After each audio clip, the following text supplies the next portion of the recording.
Топ 5 факта за детски книжки, които не си знаел. Чел си ги като дете, но знаеш ли какви тайни се крият зад тях? Ето топ 5 неща, които не знаеш за известните детски книжки. Номер 5. Мечо Пух е вдъхновен от истинско мече. Истинското мече Пух е живяло в лондонския зоопарк и било любимец на автора Алан Милн и неговия син Кристофър Робин. Номер 4. Алиса в страната на чудесата е била забранена.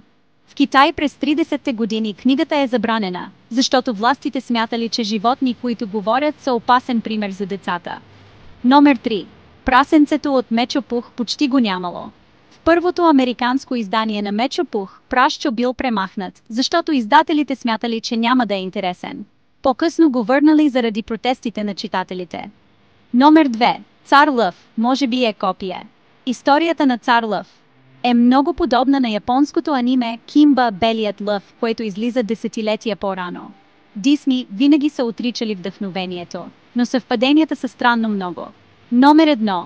Истинската версия на червената шапчица е ужасяваща. В оригиналната приказка на Шарл Перо, вълкът изяжда бабата и шапчицата, и историята просто свършва така, без ловец, без спасение. Коя от тези истории те изненада най-много? Знаеш ли друг странен факт за детските книжки? Напиши в коментарите.